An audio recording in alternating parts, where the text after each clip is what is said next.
Hi everybody, and welcome back for some learning today.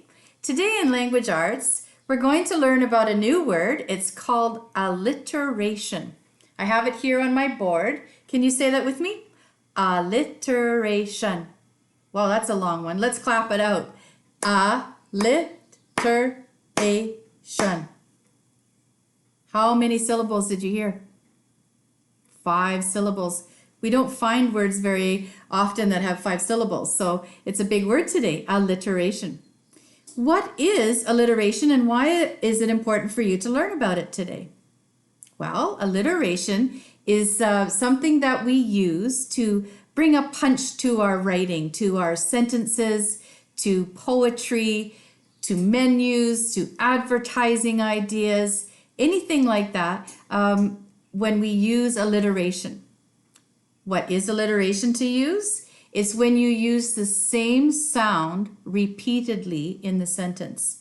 So 2 or more words. Well, let's see how I do that with the word caterpillar. What do you hear at the beginning? What sound? K, that's right. And it's spelled with the C, hard sounding C. K. What other words could I use to help me write a sentence about a caterpillar that starts with a hard C or the K sound? Well, I thought of one already for us, so maybe you're thinking already, and in class I would be brainstorming with you and I would put caterpillar on, and then we would add some adjectives and some verbs that sound like the hard C sound and are spelled like the hard C. So let's see what we come up with. So I came up with a fun sentence for us today. The crazy caterpillar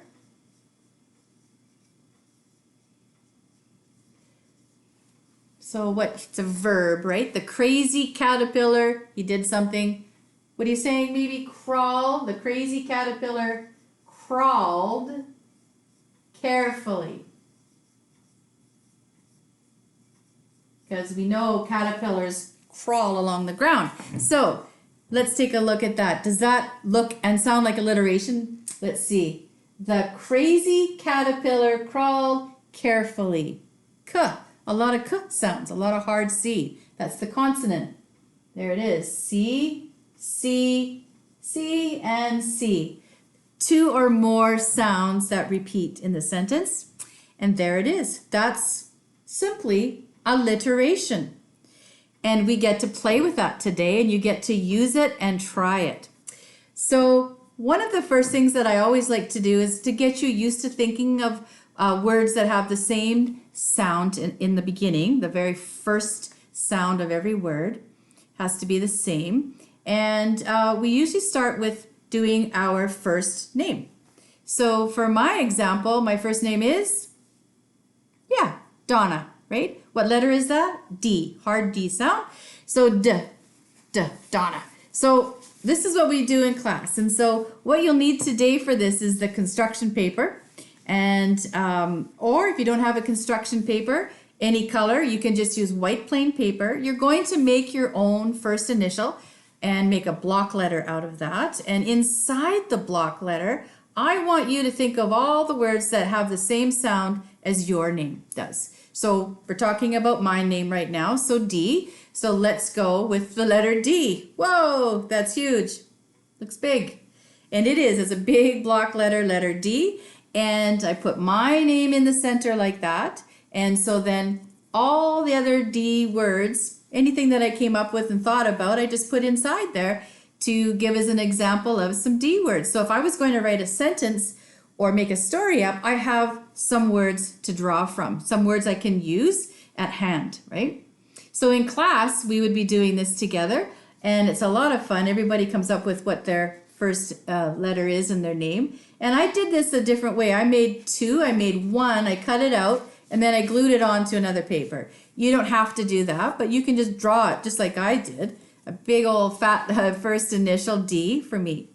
So you can do it that way. I've got lots of letter D words in there, like doodle, drama, delight, diminuendo, which is a music term, and deliver. Yeah, so lots of fun words there. Another way you can do it, I'm giving you another example today, is you can cut out your block word and have it freestanding like that. Ooh, that's the letter B. And so this person came up with B words, such as beautiful, bubbles, barefoot, brave, ball, bamboo, bashful, bird, basic. So lots of B words there for that person. And now they have like a mini little dictionary to use for an alliteration exercise. So you can do it that way as well.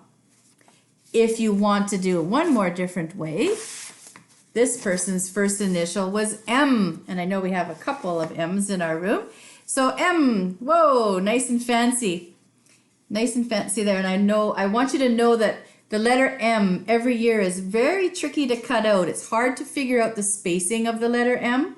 So just be careful when you do. And it could look a little crooked like this one, but this particular student let me keep it for other classes. And we enjoy looking at all the different patterns and shapes. Now what I want you to add though is the words inside. So if you make some kind of letter like this, if you do designs, fantastic, let's do designs. But make sure that you have letter M words in there so you can use them from alliteration, okay? So that's super important. So alliteration sentence, you probably have heard this before, and I would tell you all about this one. It's the nursery rhyme. Peter Piper picked a peck of pickled peppers. That's alliteration, okay? It's repeating the sound of the first word letter, right? So that's kind of fun to do. So today, after you build your letter and find some words that don't necessarily describe you, but you could use describing words that describe you, but find a lot of other words too to add to your little mini dictionary on your block letter. Then to go with that, I found some really fun worksheets to go with that. Tongue twister, alliteration with the letter T. For Tuesday. Oh boy, lots of alliteration happening there. On Tuesday, tongue twister with the letter T. There's Mr. Turtle, starts with the letter T. All right, so in this format, and I just want you to know that they've given you a block of noun words and a block of adjectives, okay? And in here below is a little bit of a story using all of these blank words with the letter T in this case. But be careful, look, because it says the blank turtle tangled with the blank blank. So the first blank underneath it, it says the letter A. That means you have to use an adjective. Yep, the letter A, another adjective word describing it. The letter N is the noun. Okay, so you could mix and match your words, make a story happen, but I wanted to make some sense, not be too crazy, silly, just putting random words in there. Try to have it make sense, okay? That we would be able to read from a story. I'm looking forward to seeing what options you come up with and how that might sound. And in tomorrow's work, same one, just a different letter. This one's the letter C, same format, okay? Also on Wednesday, or the next day that you're doing this, since you're getting used to the alliteration, that helps us to really put a punch into our writing, and it's kind of fun to hear. Could you please write for me 2 sentences, and each sentence can use a different sound. So for sentence 1, you might pick the letter L or something, and make your sentence use all L's, mostly L's. But as you can see in my case, it has to start with the letter T to say the crazy caterpillar. You have to have those little words in between words, or and, or but, and they don't have to necessarily be alliteration sounds. But if you have 2 or more in a sentence, that's alliteration. So write 2 sentences on Wednesday. That's the next day after this one. And you can use any letter to write a fun alliteration sentence. The second sentence, please write a sentence that's using your name with your initial. Okay, so the first letter of your name, make a fun alliteration sentence using just your initial. Okay, so I think that sounds like a lot of fun. You have 2 working days there to work on your alliteration. And you're going to start to notice, you're going to find this in your books in reading. You might find them in magazines. You might find them in a newspaper, not that you're reading the newspapers, but maybe you can ask mom or dad to help you look through any article in a magazine that is good for kids to read and find some alliteration. I'll bet you in Harry Potter there's some alliteration going on there. Or maybe Judy Blume, there's some alliteration going on. And you'll find that it's everywhere and you didn't know it was there. So welcome to alliteration. Once you see this and hear it now, you'll always be able to use it as a good writer. Okay? So enjoy your 2 working days there, and we'll talk to you another time. Okay? Bye for now, everybody. Hi, everybody. Okay, so today now we're going to read 2 more chapters of The Miraculous Journey of Edward Tulane. And we're enjoying the journey Edward is on. And while he's on this journey, he is learning lots about life and love and loss. Ooh, that's alliteration. Lots about life, love, and loss. There it is again. All right, so we left off with Edward, or Jangles, at the doll mender's shop. And who took him there? Yeah, Bryce took him there. And remember, Edward's world went black or dark. And when he was in Neil's diner, because Neil, the owner, the chef, was pretty annoyed that Bryce ate all that food and he wasn't able to pay for it. And so he kind of took it out on poor Edward, which seems to be happening to him a lot. And thank you for all your responses to the questions that I'm able to read and see on my blueprint, and some on photos. And so hope you're enjoying this journey with Edward. It's our favorite in the class, I know for sure. So let's carry on. And I always start with the last paragraph of the last chapter we were on. The last chapter was chapter 23, and it ended with, "And then someday I will reap the return on my investment in you. All in good time, all in good time." In the doll business, we have a saying, there is real time and there is doll time. You, my fine friend, have entered doll time. And that was Lucius Clark talking to him, right? He's the doll mender. So chapter 24 has this picture here. What do you see happening there? Who do you think that is? Yeah, it's Bryce. He's opening a door. Well, let's find out. Where is he going? Where is he coming in somewhere? Chapter 24 for your sequence board. Here we go. And so Edward Tulane was mended, put together again, cleaned and polished, dressed in an elegant suit, and placed on a high shelf for display. Well, I'll bet Edward liked that. He was back into an elegant suit. He's been around the world, it seems, in all kinds of tattered clothings, and even addressed as Susanna, remember? So he's back in an elegant suit, and he's put high up on a shelf. From this shelf, Edward could see the whole shop. Lucius Clark's workbench and the windows to the outside world, and the door that the customer used to enter and leave. From this shelf, Edward saw Bryce open the door one day and stand in the threshold, the silver harmonica in his left hand flashing brilliantly in the sunlight flooding in through the windows. "Young sir," said Lucius, "I'm afraid that we made a deal." Remember what that deal was? That he had to leave him there in order for him to be fixed, and he wasn't going to pay for him, right? Okay. "Can't I see him?" asked Bryce, and he wiped his hand across his nose, and the gesture filled Edward with a terrible feeling of love and loss. "I just want to look at him." Lucius Clark sighed. "Well, you may look," he said. "You may look, and then you must go and not come back. I cannot have you in my shop every day mooning over what you have lost." "Yes, sir," said Bryce. So Lucius sighed again, and he got up from his workbench and went to Edward's shelf and picked him up and held him so that Bryce could see him. "Hey, Jangles," said Bryce, "you look good. The last time I seen you, you looked terrible. Your head was busted in and—" "He is put together again," said Lucius, "as I promised you he would be." Bryce nodded, and he wiped his hand across his nose. "Can I hold him?" he asked. Well, here's the picture of Lucius Clark bringing him off the shelf. And there's Bryce looking at him.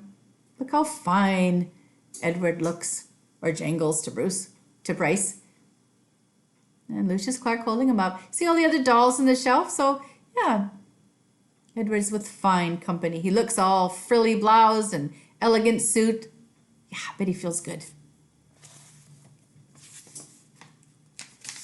So he wants to hold him. No, said Lucius. Bryce nodded again. Tell him goodbye, said Lucius Clark. He is repaired. He has been saved, and now you must tell him goodbye. Goodbye, said Bryce. Don't go, thought Edward. I won't be able to bear it if you go. And now you must leave, said Lucius Clark. Yes, sir, said Bryce. But he stood without moving, looking at Edward. Go, said Lucius Clark. Go! Please, thought Edward, don't. Bryce turned, and he walked through the door of the doll mender's shop. The door closed, the bell tinkled, and Edward was alone. That's the end of that short chapter. Oh boy. So Bryce tried one more time to come in and see how Edward was. What a nice boy Bryce is. He was kind to his sister Sarah Ruth, and he's very kind to Jangles, and he's worried about him. Chapter 25. Let's take a look at the picture. Edward's not there, but a lot of dolls are. Yeah, he's in the doll shop on the shelf, but here's some, I see 6 dolls right there. Well, let's take a look. Chapter 25. What do you think might happen next? Let's find out. Technically, of course, he was not alone. Lucius Clark's shop was filled with dolls. Lady dolls and baby dolls. Dolls with eyes that opened and closed, and dolls with painted on eyes. Dolls dressed as queens, and dolls wearing sailor suits. Edward had never cared for dolls. He found them annoying and self-centered, twittery, and vain. Who do you think that sounds like? A little bit like Edward. This opinion was immediately reinforced by his first shelf mate, a china doll with green glass eyes and red lips and dark brown hair. She was wearing a green satin dress that fell to her knees. What are you? She said in a high-pitched voice when Edward was placed on the shelf next to her. I am a rabbit, said Edward. The doll let out a small squeak. You're in the wrong place, she said. This is a shop for dolls, not rabbits. Edward said nothing. Shoo, said the doll. I would love to shoo, said Edward, but it's obvious that I cannot. After a long silence, the doll said, I hope you don't think that anyone is going to buy you. Edward again said nothing. The people who come in here want dolls, not rabbits. They want baby dolls or elegant dolls such as myself, dolls with pretty dresses, dolls with eyes that open and close. I have no interest in being purchased, said Edward. The doll gasped. You don't want somebody to buy you? She said. You don't want to be owned by a little girl who loves you? Sarah Ruth, Abilene. Their names went through Edward's head like the notes of a sad, sweet song. I have already been loved, said Edward. I have been loved by a girl named Abilene. I have been loved by a fisherman and his wife, and a hobo and his dog. I have been loved by a boy who played the harmonica, and by a girl who died. Don't talk to me about love, he said. I have known love. This impassioned speech shut up Edward's shelf-mate for a considerable amount of time. Well, she said at last, still, my point is that no one is going to buy you. They did not speak to each other again. That doll was sold 2 weeks later to a grandmother who was purchasing her for a grandchild. Yes, she said to Lucius Clark, that one right there, the one with the green dress, she's quite lovely. Yes, said Lucius, she is, isn't she? And he plucked the doll from the shelf. Goodbye and good riddance, thought Edward. The spot next to the rabbit stayed vacant for some time. Day after day, The door to the shop opened and closed, letting in early morning sun or late afternoon light, lifting the hearts of the dolls inside, all of them thinking when the door swung wide that this time, the person entering the shop would be the one who wanted them. Edward was the lone contrarian. He prided himself on not hoping, on not allowing his heart to lift inside of him. He prided himself on keeping his heart silent, immobile, closed tight. I am done with hope, thought Edward. And then one day at dusk, right before he closed the shop, Lucius Clark placed another doll on the shelf next to Edward. That's the end of that chapter, and that's where we're going to stop today. He hasn't traveled anywhere. He's still in that doll shop, but he certainly has now been introduced to a doll who wasn't very nice to him. And now another new doll has been placed beside him because there was that empty spot where the doll had been taken from. He's still in the shop, and so then at dusk, which is nighttime, right before he closed the shop, Lucius Clark placed another doll on the shelf next to Edward. I wonder if you'll have another conversation with this new doll. I hope she's a lot nicer than the other doll was. So there's only 2 more chapters left after this, and I'll save that for next week. And it's a big finale ending, and then we'll do more work involved with that. So I know it was short today for that, but this is where we're going to stop. And I know I hear all the groans. I can hear it. It happens in class all the time. No, we want more, which is true. I know you want to hear the ending of this beautiful story. So next week, look forward to one more time with Edward Tulane and his journey. And for today, that's all for now. So take care, everybody, and look for the questions that are posted, and we will talk to you soon. Okay? Bye for now, everybody.